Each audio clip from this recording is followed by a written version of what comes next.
à la pause. On a vu beaucoup de choses. Une équipe de l'Aurore de Vitré beaucoup plus performante dans la première partie de la rencontre. Et puis tout doucement, cette équipe rennaise est revenue. Elle est revenue au tempo. On va écouter Christophe Boetel dans un instant, puisque Christophe discute avec Pascal Thibault.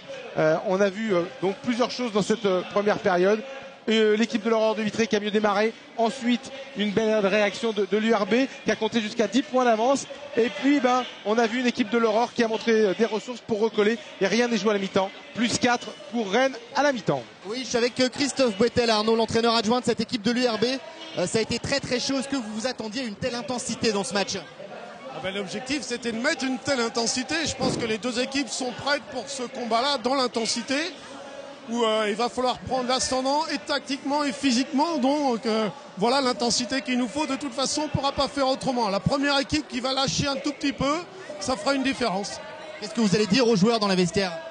Là, il va falloir qu'on contrôle un peu plus le jeu de 1 contre 1. On a du mal là pour l'instant. On vient trop vite dans les aides. Et d'être plus patient au niveau de notre jeu offensif. On n'a pas une alternance assez nette entre quand on peut jouer du jeu rapide et puis quand il faut prendre du temps pour attaquer. Merci beaucoup, Christophe.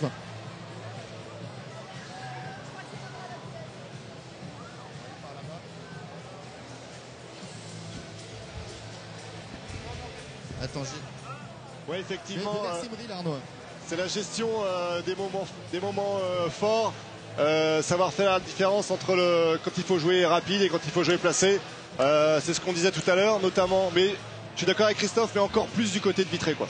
Et alors, excusez-moi, Émeric, on va poursuivre cette conversation, mais juste on va rejoindre Emilien Bernard qui est aux côtés d'un homme heureux. Il est à l'origine quelque part du projet de l'URB 35. C'est Sébastien Sévry, l'élu sport de la ville de Rennes. Bonsoir Sébastien, c'est vrai que Arnaud le disait, ce projet de l'Union Rennes, c'est un peu vous qui l'avez aussi engagé. J'imagine que vous êtes très fiers ce soir de voir à quel niveau il joue. C'est pas moi, c'est surtout les bénévoles de deux grands clubs historiques de basket à Rennes, RPA et l'Avenir de Rennes.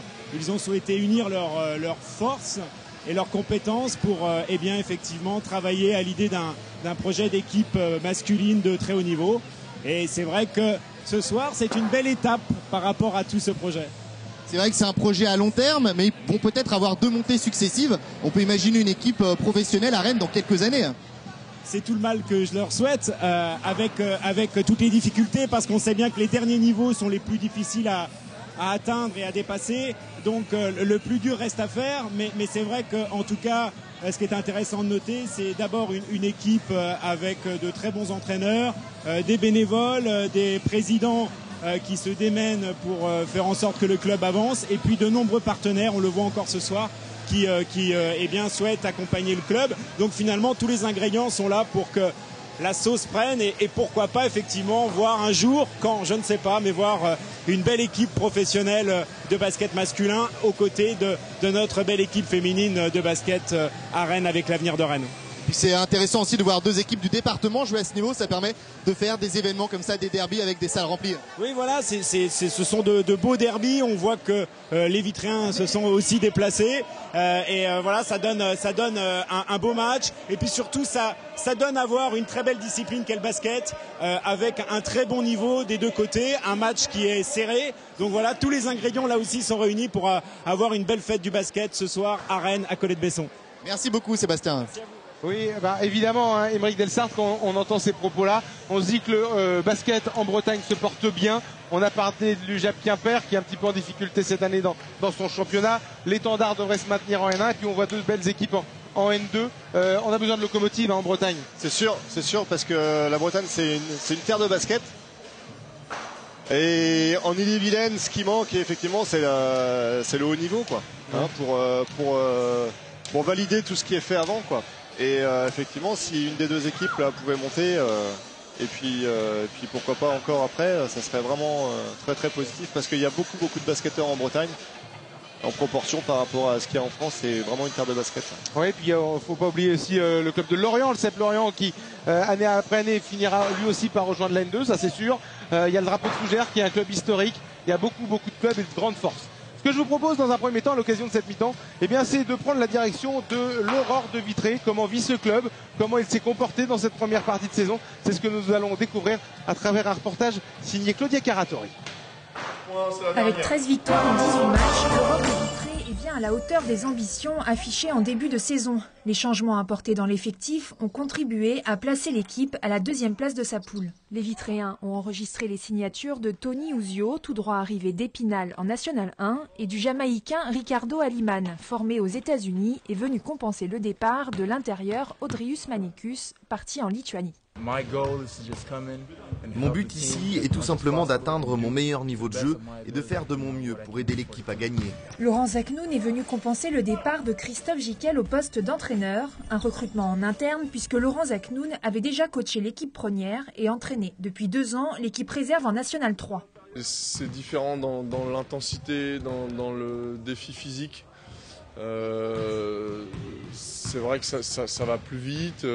Après, les principes de jeu restent identiques, quoi. C'est l'exécution qu'on fait de ces principes-là qui est différente. On a fait de la promotion interne après le départ de Christophe Fougère. Donc Laurent nous avait aussi apporté une grande satisfaction avec l'équipe 2. C'était tout à fait normal que la place se libérant, on lui offre, je dirais, cette promotion. Avec la montée en puissance de l'URB 35 en tête au classement, l'Aurore de Vitré est poussée à jouer à son meilleur niveau afin de rester la meilleure équipe du département. Oui, voilà un beau challenge proposé à l'Aurore de Vitré. On va retrouver Emilien Bernard avec un autre homme heureux ce soir. Oui, avec Jean-Luc Chenu qui est délégué au sport au conseil général. Monsieur Chenu, j'imagine que de voir 2 grands clubs du département jouer à ce niveau-là, ça vous fait très plaisir. C'est une très bonne chose pour le département d'Ille-et-Vilaine. Je crois que quand on peut avoir des derbies, c'est toujours un facteur d'émulation, ça permet d'aller de l'avant. Et ce soir, c'est en plus un derby très serré. Donc, oui, parce qu'il y a un enjeu sportif incroyable, les 2 équipes qui sont en tête du classement. 2 équipes qui sont en tête en National 2, je crois que ça fait très longtemps que ça n'était pas arrivé. Donc le suspense est complet et le spectacle est là.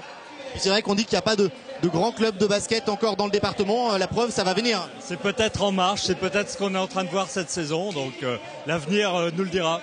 Merci beaucoup Jean-Luc Chenu, merci. Merci beaucoup Emilien. On va maintenant découvrir un garçon que vous avez vu sur le parquet ce soir. Il est une des pièces maîtresses de l'effectif de l'Union Rennes Basket 35. Il s'agit d'El Kabir Péné, l'arrière rennais qu'on va découvrir à travers un nouveau reportage signé Claudia Carato.